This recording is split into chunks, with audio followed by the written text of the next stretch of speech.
السلام علیکم۔ آج میں آپ کو حضرت عمر رضی اللہ تعالیٰ عنہ کی شہادت کا واقعہ بتا رہی ہوں، جو کہ حضرت عمر رضی اللہ تعالیٰ عنہ 4 خلیفاؤں میں سے ایک خلیفہ تھے، اور حضور پاک صلی اللہ علیہ وسلم نے ان کی تعریف جو کی ہوئی ہے کہ اگر میرے بعد کوئی نبی ہوتا تو وہ حضرت عمر رضی اللہ تعالیٰ عنہ ہوتے۔ اور حضرت عمر رضی اللہ تعالیٰ عنہ اپنے دور میں راتوں کو اٹھ اٹھ کے روتے تھے کہ میری خلافت میں کوئی بھوکا نہ سو جائے اور کوئی تکلیف میں نہ ہو، اور وہ راتوں کو جا کے چپ کر کے لوگوں کے گھروں کے باہر چکر لگا کے آتے تھے، اپنے شہر میں چکر لگاتے تھے، اور وہ کسی بھوکے کو دیکھتے اور کسی تکلیف دے کے انسان کو دیکھتے تو وہ اپنے کندھوں پہ اناج کی بوریاں اٹھا کر ان کو جا کے خود پکا کے اپنے ہاتھوں سے کھلاتے۔ ایک عورت کا واقعہ کہ اس کے بچے رو رہے تھے تو حضرت عمر رضی اللہ تعالیٰ عنہ نے انہیں راتوں کو کھانا بنا کے کھلایا اور اپنے کندھوں پہ بوری لے کے گئے اناج کی۔ تو یہ وہ خلیفہ ہیں کہ جو کہتے تھے کہ اگر میرے دور میں کسی خچر کو بھی ٹھوکر لگ جائے تو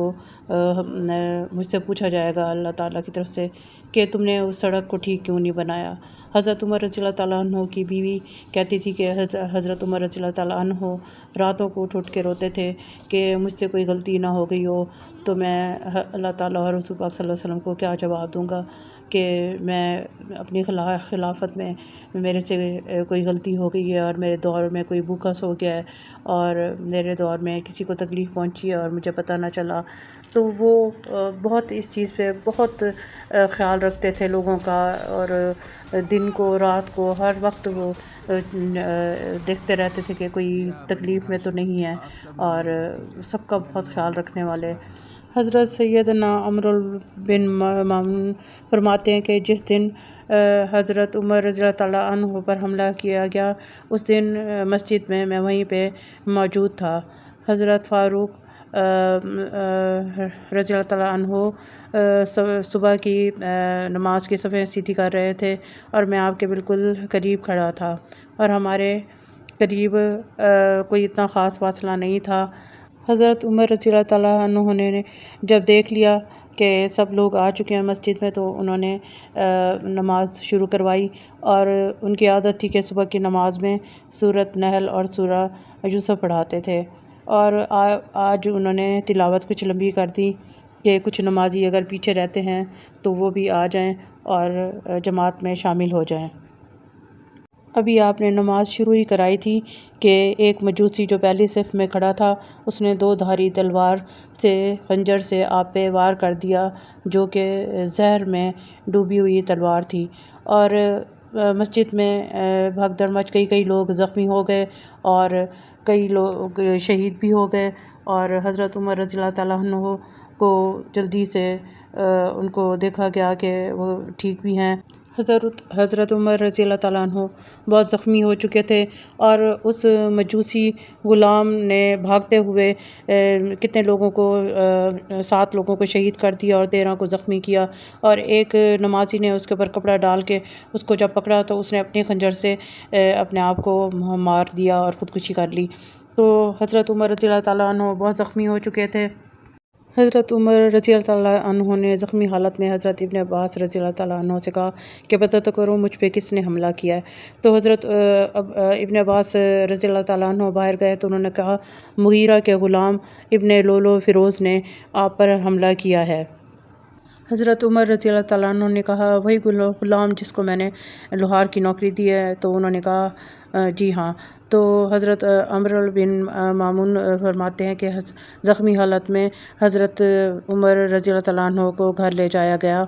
اور وہاں پہ ان کو بہت تکلیف ہو رہی تھی اور ان کی سب دیکھ بھال کر رہے تھے، اور سب میں ہلچل مچی ہوئی تھی کہ اب کیا ہوگا۔ حضرت عمر رضی اللہ تعالیٰ عنہ کو بہت سی دوائیاں پلائی گئیں، وہ بھی نکل آتی تھی، دودھ پلایا گیا، کھجور کی تبیز پلائی گئی کہ ان کی زہر باہر نکلے، لیکن کوئی اثر نہ ہوا اور اندر سارا جسم زخمی ہو چکا تھا۔ تو حضرت عمر رضی اللہ تعالیٰ عنہ نے کہا اپنے بیٹے کو کہ آپ حضرت ام المومنین عائشہ رضی اللہ تعالیٰ عنہ کے پاس جاؤ اور ان سے اجازت طلب کرو کہ میں اپنے دوستوں کے ساتھ مجھے وہاں جگہ مل سکتی ہے شہادت کے بعد۔ تو وہ ان کے پاس کہ حضرت عائشہ رضی اللہ تعالیٰ عنہ کے پاس، تو وہ سوچنے لگی کہ یہ جگہ تو میں نے اپنے لیے رکھی تھی، لیکن انہوں نے اظہار دکھا کے انہوں نے اجازت دے دی کہ یہ میں حضرت عمر رضی اللہ تعالیٰ عنہ کو یہ جگہ دیتی ہوں۔ تو پھر حضرت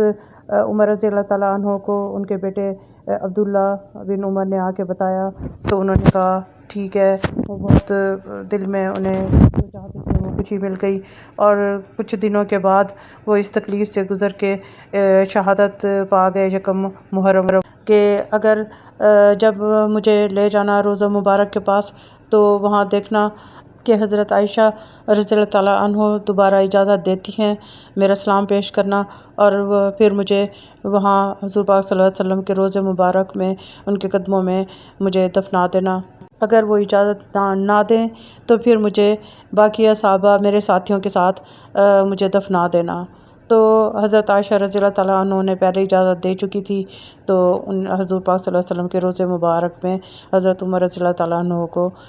دفنا دیا گیا، اور اس طرح سے حضرت عمر رضی اللہ تعالیٰ عنہ اس دنیا سے شہادت پا کے گئے۔ حضرت عمر رضی اللہ تعالیٰ عنہ 10 عشرہ مبشرہ جنہیں دنیا میں ہی جنت کی بشارت دے دی تھی، ان میں حضرت عمر رضی اللہ تعالیٰ عنہ بھی شامل تھے۔